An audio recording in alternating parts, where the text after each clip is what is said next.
네, 메리시증권 슈퍼 365 많이들 아마 하신 것 같습니다. 그래서 예금 통장에 있던 돈들을 그렇게 CMA 뭐 이런 식으로 넣어놓는 분들 저도 좀 얼마 전에 했는데 매일매일 이자가 이렇게 붙는 게 보입니다.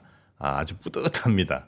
예전에 그 통장에 그냥 넣어놨을 때는 뭐 분기였나 하여튼 뭐 연말이었나 이렇게 한 번씩 이자 그냥 정말 쥐꼬리만큼 붙는 거 보고 약간 좀 섭섭했는데 그냥 놀리지 마시고 이렇게 여유자금 있을 때는 통장에 넣어놓지 마시고 이렇게 뭐 CMA 등등으로 조금씩이라도 더 불려 나가시는 그런 방법, 그런 현명한 투자자들 되시기 바라겠습니다. 자, 오늘 그러면 박병창 이사님 모시고 이야기 나눠보도록 하죠. 어서 오십시오. 예, 안녕하십니까. 네, 반갑습니다. 오늘 시장 미국은 뭐 거의 크게 변동 없이 예. 그냥 혼조 정도. 예, 보합권 근처에서 혼조 네. 상태였습니다. 이게 어제 하루만은 아니고요. 5월 7일 이후에 계속 이렇게 움직이고 있습니다. 네. 이유가 있겠죠. 그 전에는 국제 수익률과 그리고 환율이 큰 변동성이 있었기 때문에 지수의 변동성이 있었고요. 그리고 나서는 이제 시총 상위 빅테크 실적 발표가 있었습니다. 그것으로 인해서 시장의 변동성이 있었어요. 그게 끝났죠. 그러다 보니까 장중 변동성은 있지만 일간으로 보면 등락폭이 축소되는 그런 모습을 나타내고 있고, 그리고 종목별로는 크게 등락이 있습니다. 그렇지만 전체 시장에 그 영향을 주지 않는 중소형주에서 움직임이 있기 때문에 네. 전체 시장에서는 그냥 밋밋한 그러니까 혼조 상태를 계속 유지하고 있는 그런 상황입니다. 전체적으로는 강하고요. 신고지수 근처에 있기 때문에 강한 시장이고요. 그리고 CPI를 앞두고서 관망 분위기가 있다고 보시면 될 것 같고요. 아까 공 기자님 전해주시던데 게임스탑이 종가 74%로 끝났는데 고가가 118%고요. 저가가 41%입니다. 아침에 시작하자마자 플러스 한 70% 시작을 했고요. 네. 쭉 올랐다가 또 막 밀렸다가 그래요. 이 보시면 시작이 70%, 고가가 118%, 저가가 41%, 네. 종가가 74%예요. 그 이 와중에 얼마나 많은 사람들이 어떤 사람은 벌고 어떤 사람은 또 깨지고 그랬을까요? 이렇게 보시면 하루에 등락폭이 이제 이렇게 나오면 그러니까요. 이런 현상이 좀 벌어졌고요. 네. AMC도 78% 오르면서 빔 주식이 또 다시 오르는 그런 모습을 나타냈는데요. 이런 거는 시장이 신고지수 근처에서 이런 현상이 나타났다는 것은 시장 전체의 흐름에서는 그렇게 좋지 않은 거죠. 왜냐하면 시장의 주도를 이끌어가는 섹터들이 힘을 좀 잃었다는 얘기예요.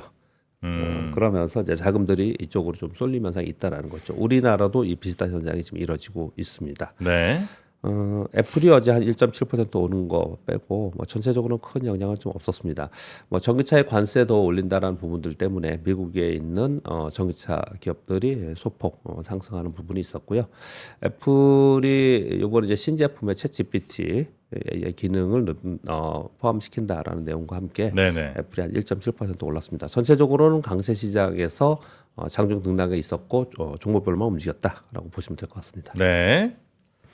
어제 우리 시장은 코스피 0.02%, 코스닥이 1% 이상, 코스닥이 더 많이 하락을 했죠. 아침에는 외국인들이 선물을 사더라고요. 그러다가 또 파니까 쭉 밀렸다가 왔다 갔다 했어요. 그러다 선물, 마지막에 외국인들 선물 매도를 이제 축소하고 현물 주식도 팔다가 다시 마지막에 좀 샀습니다. 그러면서 이제 보합권까지 반등을 하면서 마감을 좀 했습니다.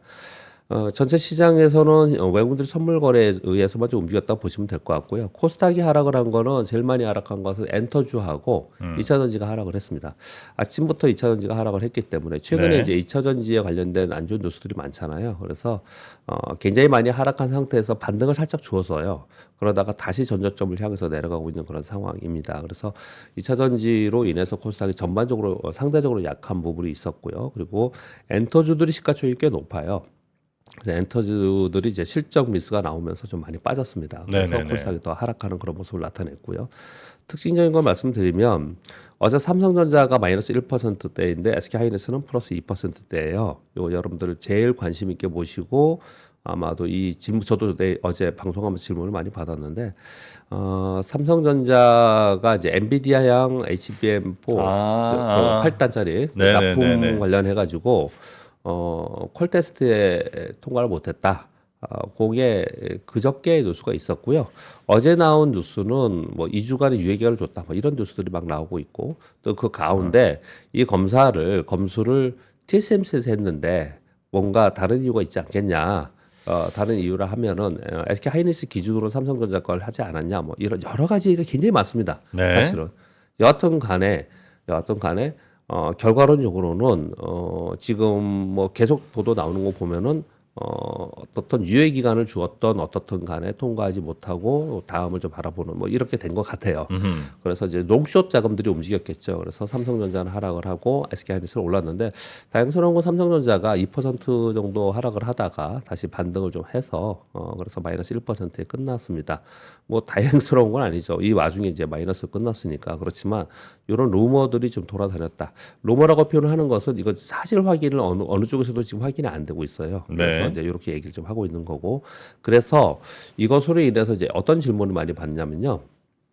그 반도체의 뒤에 그 후방에 있는 소부장 기업들 있지 않습니까? 네. 이 기업들이 어떤 주식은 안 빠져요. 또는 오르고 어떤 주식은 맨날 빠지고 요즘에 보면 그러고 있거든요.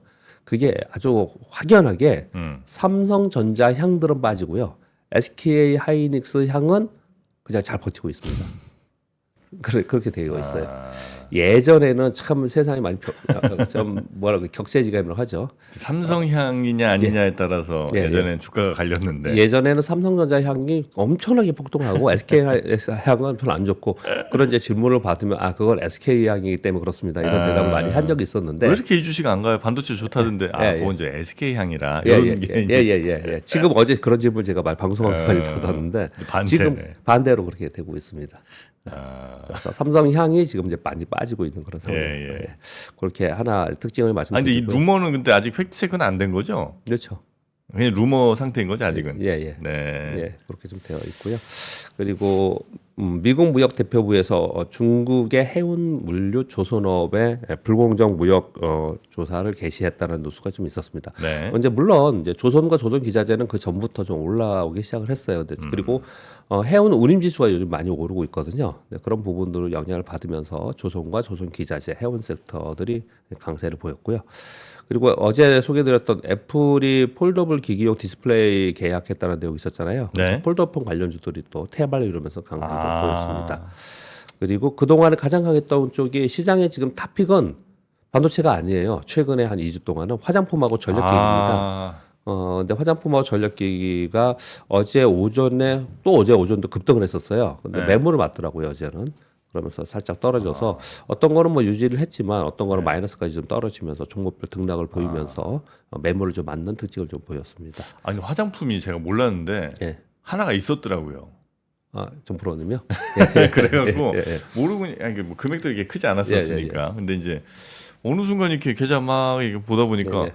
참 이렇게 뭐랄까 돋보이게 네. 플러스가 난 거예요. 네네. 이게 뭐였지? 보니까 와 화장품이었어요. 얘가. 예.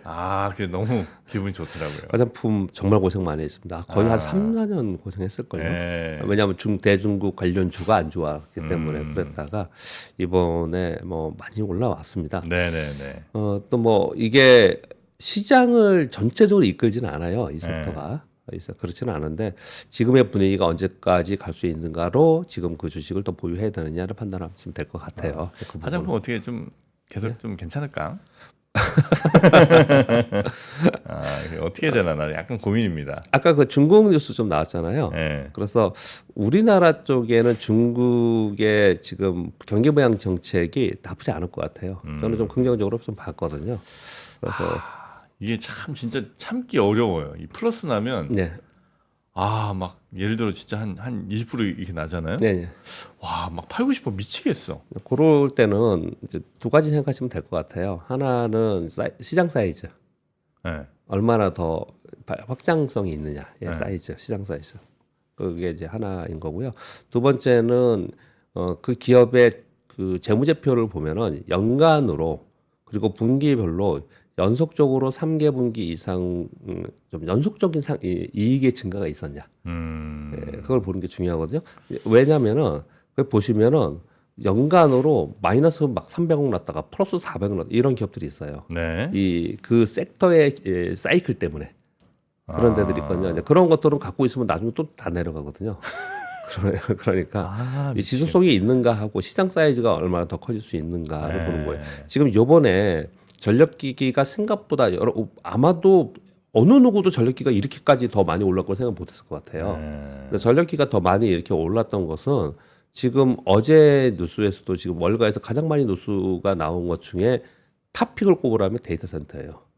데이터 센터. 네, 지금 마이크로소프트도 그렇고 구글도 그렇고 전부 다들 지금 서밋을 하고 있잖아요. 컨벤션을 하고 있는데 이들이 전부 다 데이터 센터 확장을 자주 얘기를 하고 있어요. 그러면 데이터 센터가 확장되면 될수록 전력의 얘기가 나올 수밖에 없잖아요. 그러니까 그렇게 쫓아가면서 이게 이제 움직이고 있는 거거든요. 그러니까 그 섹터의 산업이 확장이 어느 정도 되느냐, 그러니까 시장 사이즈가 얼마큼 되느냐를 보시면 될 것 같습니다. 그렇게 보시면 될 것 같습니다. 이제 우리 시장은 아무튼 뭐 코스닥은 상대적으로 특정 섹터 때문에 더 많이 하락을 했고 전체적으로는 개별 종목 위주로 좀 움직였다, 테마적으로 움직였다라고 보시면 될 것 같습니다. 네. 오늘 미국의 PPI가 발표되고요. 근데 PPI보다 CPI가 중요합니다. 내일 우리나라 휴장인데 내일 저녁에 발표가 됩니다. 그 시장이 그래서 그걸 좀 우려하고 있는 그런 상황인 것 같고요. 오늘 파월 의장 연설이 있습니다. 그리고 우리나라는 MSCI 반기 리뷰에 걸린 종목들이 이제 급등락의 좀 현상이 나타나고 있고요. 그렇게 보시면 될 것 같은데요. 제가 지난번에 요걸 한번 매크로에서 어디까지 제가 읽어드렸냐면은 여기까지 한번 그대로 읽어드려볼게요. 네. 3월 말까지 시장이 작년 11월부터 계속 올랐어요. 그러다가 4월 초부터 4월 중순까지 물가가 오르고 CPI가 오르고 전쟁 우려가 있으면서 국채 수익률이 상승하고 환율이 상승하면서 3주간 조정 보였습니다. 이후에 넷째 주부터 반등하기 시작했는데 빅테크 실적 발표하면서 애플 급등했고 테슬라 급등했었고요. 그리고 거기에 플러스 알파로 고용 보고서가 둔화됐어요. 그래서 시장이 급반등했습니다. 그리고 나서 급반등하고 나서는 변동성을 줄여갔거든요. 여기까지 제가 읽어드렸어요. 제가 이걸 지난주 거를 쓰고 거기다 업데이트하다 보니까 여기까지 써놨더라고요. 그 이후에를 설명드릴게요. 5월 7일 이후에는 지수 움직임이 제한되고 있습니다. 장중 변동성만 있고. 이건 왜 이러냐? 시총 상위 빅테크 실적 발표가 종료되었고요. CPI를 앞두고 관망 분위기가 들어가면서 개별 종목만 움직이고 있다. 이게 지금 미국 시장이에요. 네. 그렇게 이해하시면 이제 한 흐름으로 이해하실 것 같고요. 우리나라는 매크로 지표나 아니면 전체적인 뭐 주도 섹터나 이런 것들을 설명할 수 있는 시장은 아니고요. 지금은 제가 볼 때 이런 것 같아요. 묶음으로 보면 반도체, 바이오, 2차 전지는 지수로 움직이는 섹터입니다. 네. 그리고 금융과 고배당에 있는 밸류업과 관련된 섹터 쪽이 한 묶음으로 있어요. 그리고 화장품 전력기기는 지금 탑픽으로 있는 거고요.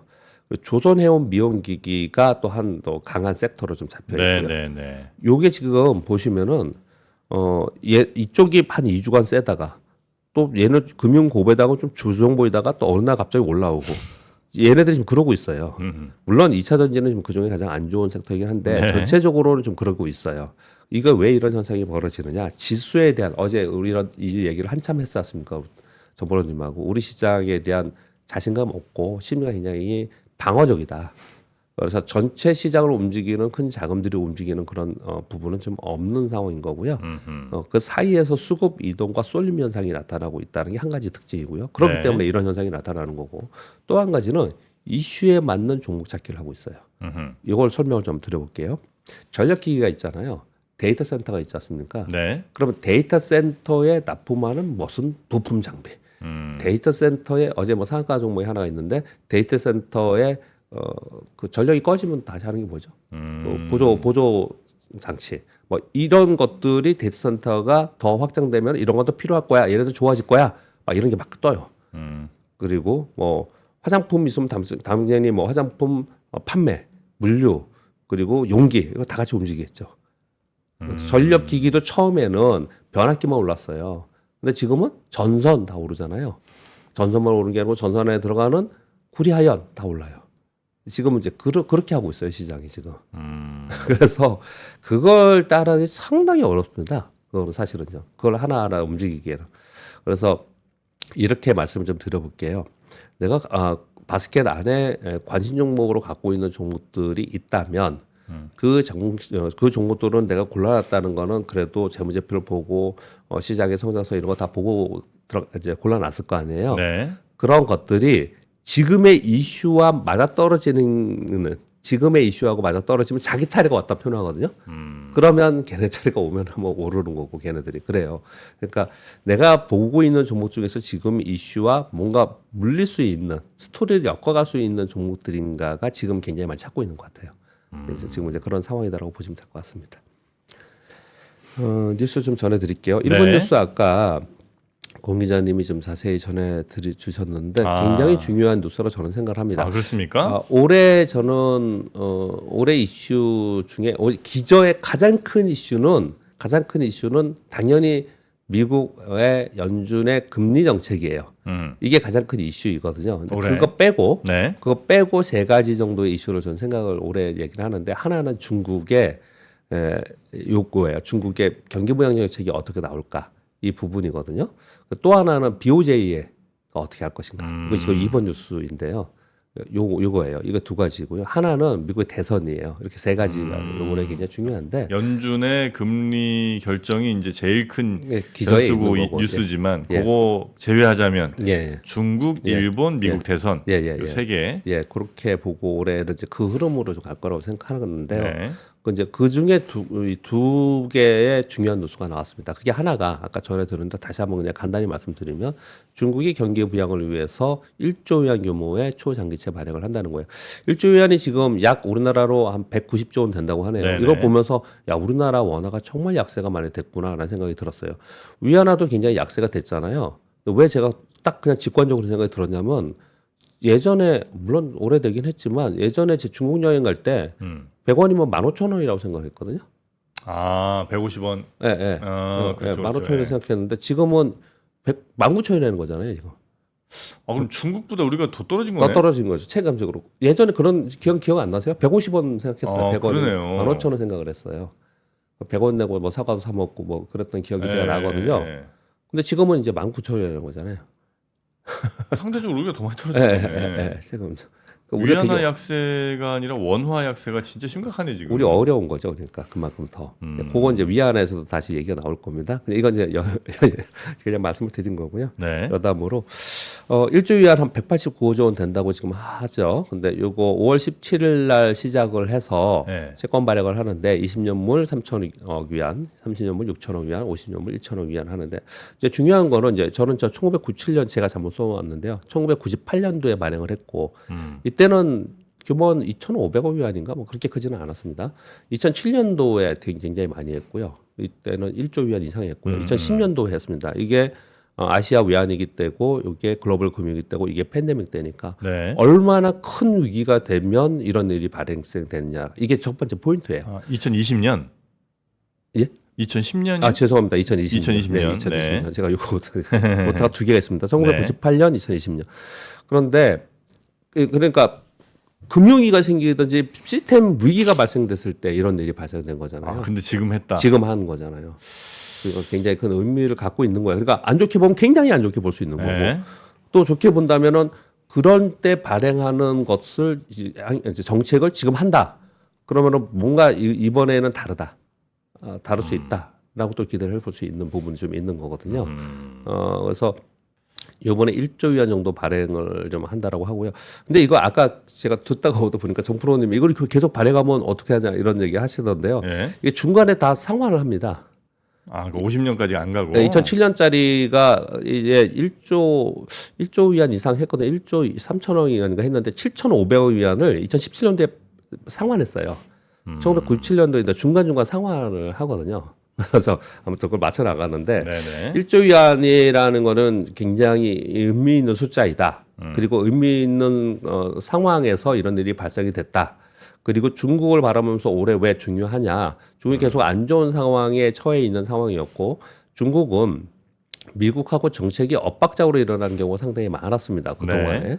그래서 오히려 중국이 이번에 이렇게 채권 발행을 대량으로 하고 거기에 만약에 금리 인하를 추가적으로 하면 이게 QE잖아요. QE. QE. 양적완화를 그렇죠, 하면서. 그렇죠. 예, 그게 QE잖아요. 그러면 맨날 중국 안 좋다. 중국 막 그냥 아주 생각도 안 해보는데 근데 이거는 지금 생각인 거고요. 만약에 중국이 이건 만일입니다. 이런 일로 벌어져 갖고 중국의 지수나 아니면 중국의 어떤 뭐 섹터나 이런 것들이 막 움직이기 시작해서 어느 순간에 방송에 나와서 많은 사람들이 중국 얘기 막 하게 되죠. 그러면 중국이 중요해져요. 그 순간 되면. 그러니까 중요하다 중요하지 않다를 단정하지 말자는 얘기를 꼭 하고 싶어요. 네네네. 실례로 제가 처음에 입사했을 때 요 얘기를 제가 가끔 드리는데 처음에 뭐 주임 대리일 때 매일 일본 시장만 봤습니다. 환율만. 일본만 봤거든요. 네. 지금 일본 시장 아침에 일어나서 일본 시장이 올랐냐 내렸냐 안 보잖아요. 네. 근데 언제부터 나스닥을 보기 시작을 했냐면은 네. 2007년도 2007년 지나서 그러면서 나스닥을 보기 시작을 한 거거든요. 네. 그리고 나서 지금은 10주년 동안 계속해서 나스닥이 중요한 시기인 거예요. 이 시기별로 좀 달라지니 그냥 무작정 그냥 중국은 안 돼, 중국은 뭐 볼 필요도 없어, 뭐 이러면 안 된다. 그냥 그 얘기를 좀 드리고 싶어요. 이게 어떻게 될지 모르지만 네. 중국 시장에 대해서 말씀드리는 게 아니고 중국이 이런 행위를 했을 때 이건 전 세계적으로 영향을 줍니다. 그렇게 좀 말씀드리고 싶고요. 두 번째는 일본이 지금 금리 인상을 하고 싶어 하죠. 지금 하고 싶어 합니다. 왜냐하면 환율도 그렇고 여러 가지로. 근데 요 상황 속에서 가토 가스노부라고 하는 여당 의원이라고 합니다. 이 사람이 좀 뭐랄까요 비중이 좀 있는 분 같아요. 전 관방장관이고 뭐 총리 후보로 거론되는 분이라고 합니다. 이 사람이 이제 이런 얘기를 했어요.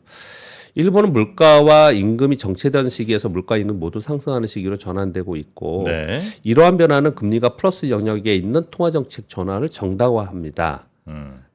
중요한 건 이 사람은 정치인이잖아요. 네. 엔화 약세로 인한 인플레이션으로 인해서 생활비 상승이 일어나고 이것은 대중의 압박감이 가중되고 있다.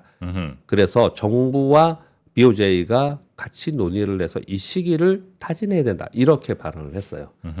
요 얘기들을 이렇게 들어보면은 일본 지금 금리 인상 하고 싶구나. 그래서 환율을 어떻든 엔화를 지금 엔화 약세에서 꺾고 그리고 이런 인플레이션에서 좀 벗어나려고 하는 걸 하고 있구나. 그래서 이건 시기의 문제이지 하겠구나. 이런 생각이 든다는 거죠. 그러면 일본이 금리 인상을 하기 시작하면 지금 제로 금리니까 올려도 얼마나 뭐 빠르게 올리겠어요. 네네. 그 근처에 있겠죠. 그렇지만 기준금리의 변화가 생기면 시중금리의 변화가 생기고 시중금리의 변화가 생긴 상태에서 전에 한번 제가 말씀드린 거 다시 한번 말씀드리면 시중금리의 변화가 생기면 수익 캐리 자금들이 저쪽에서 시중에 여기서 이 금리보다 훨씬 높은 수익을 내고 있으면 다행인데 저쪽에서 수익률이 많이 못 낼 것 같아. 그러면은 상환할 가능성이 굉장히 높아져요.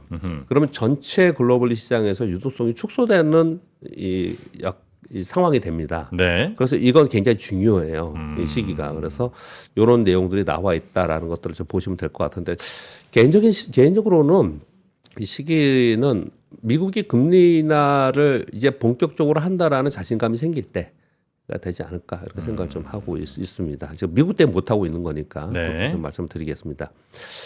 세 번째 뉴스는요.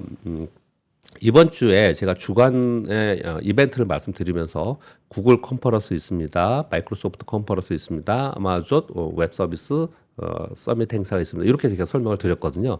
그래서 이번 주에는 이 뉴스가 굉장히 많을 거라고 말씀을 좀 드렸어요. 구글 컨퍼런스 하기 전에 오픈 AI가 새로운 모델인 챗GPT-4.5를 공개를 한 거예요. 네네네. 그리고 와서 구글 컨퍼런스도 내놓겠죠. 이것도 지금 내놓고. 그러니까 전부 다들 오픈 AI 내놓고 구글 컨퍼런스도 뭔가 내놓고 마이크로소프트도 뭔가 하다고 내놓고 아마존도 내놓고 지금 이번 주에는 그럴 가능성이 굉장히 높아요. 그래서 다시 한번 AI 그리고 데이터 센터에 대해서 시장에서 부각될 가능성이 있다라는 네. 말씀을 좀 드리려고 하는 거예요. 그런 가운데 ARM이 내년부터 AI 칩 양산 계획을 발표하면서 ARM이 지금 좀 좋은 그런 상황입니다. 그 정도 말씀을 드리겠고 이것도 아까 전해 주시는 것 같으니까요. 이제 거기에 더불어서 AI로 눈 돌리는 손정이 88조 투입해서 칩과 로봇 등을 개발한다. 지금 요것도 같은 거예요. 88조? 예, 예. 그러니까 N을 우리나라로 하니까 1조 N이구나. 10조 N. 예, 예. 10조 10조 N. 10조 N인가요? 예, 예. 네네네. 10조 N. 그러니까 지금 우리 계산하니까 지금 한 900원 정도 되잖아요. 네. 그러니까 이렇게 얘기를 하는 거예요. 그러니까 약이죠. 그러니까 약. 10조 원 정도 투입한다는 거 하는 건데 칩은 어디서 하느냐? 이게 지금 ARM이에요. AI 칩 전담 사업부에서 신설해서 요걸 한다 이렇게 얘기를 하고 있고 그럼 자금은 뭐 비전펀드 조성해서 하고 일본 정부에서 약 3,700억 원 우리나라 돈으로 네. 계산했을 때 보조금을 지원해서 칩과 로봇을 개발한다 이렇게 얘기를 하고 있거든요. 뭐 요거 지금 우리 네이버 라인하고 지금 요즘에 이슈 많이 되고 있죠. 요거하고 연관되어 있는 얘기예요, 사실은요. 근데 저는 뭐 많은 분들이 얘기를 했으니까 그건 좀 빼고 요 부분하고 지금 이제 미국의 네, 소위 네. 빅테크들이 하고 있는 행사들 있잖아요. 네. 이런 내용들이 전부 다들 이번 주에 굉장히 많이 나옵니다. 그래서 여기에 나온 것들이 향후에 이후에 전체 시장의 또 주도의 어떤 워딩이 될 수 있습니다. 네, 그렇게 좀 보시면 될 것 같습니다. 네. 그렇게 보셔도 될 것 같고요. 그 과정 속에서 이제 애플 아까 잠깐 설명드렸지만 애플을 말씀드리면서 어떤 말씀을 드렸죠? 이렇잖아요. 애플은 6월 개발자 회의가 모멘텀, 그러니까 일정이 중요하다는 표현을 계속 들으면서 그런 말씀 드렸잖아요. 근데 아이폰 신제품에 챗 GPT를 적용해서 한다라는 거예요. 근데 이거 되면은 제가 보기에는 영향이 클 것 같아요. 될 것 같아요. 지금 애플을 쓰시는 분들은 그냥 동네방네 다니면서 시리 부르는 사람들 굉장히 많아요. 진짜로 많이 쓰거든요. 시리 부르. 예, 많이 써요. 실제로 많이 쓰거든요. 네. 뭐 저희 집은 뭐 빅스비도 많이 쓰지만. 아. 근데 아까 그 잠깐 보여주셨잖아요. 진짜 사물을 인식하고 자연어처럼 대화하잖아요. 이렇게 정도가 되는 정도의 기술을 얻는다면 이건 정말로 좀 굉장히 큰 영향을 줄 것 같아요. 그러니까요. 이건 뭐 예. 예를 들어서 당연히 요즘도 많이 하긴 합니다만 예, 예. 무슨 저 자동응답 서비스 같은 거 있잖아요. 네네. 기업들이 하는 예, 그것도 이걸로 그냥 전부 다 갈 것 같고. 그 정도 수준이 아니잖아요. 이건 지금 자연어 수준이잖아요. 그죠. 완전히 이제 그걸 예, 예. 넘어선 거니까. 예, 예. 그리고 아마 뭐 채팅 대신 그냥 말로 이렇게 막 하는 그렇죠. 사람들도 분명 좀 늘어날 것 그렇죠. 같고. 이제 그렇게 되겠죠. 아, 그러면은 정말 이게 어느 정도로 나올지는 모르겠지만 정말 많은 변화가 생길 것 같아요. 그러니까 지금 그런 것들을 발표하고 막 이런 것들 다음 주에 엔비디아 실적 발표합니다. 네. 그러면서 또 뭐 IR 같은 걸 하겠죠. 그렇죠? 그게 다음 주가 올 말이잖아요. 네. 곧바로 애플 개발자 컨퍼런스 6월 10일인가 있어요. 네. 그러니까 요 주간에 계속 지금 앞으로 한 2, 3주 내에 이런 일들이 벌어진다라는 것들을 우리가 보시면서 생각하면서 시장을 봐야 된다 이런 말씀을 드리는 거예요, 지금요. 예, 그렇게 보시면 될 것 같습니다. 삼성전자가 그 보핏 있잖아요.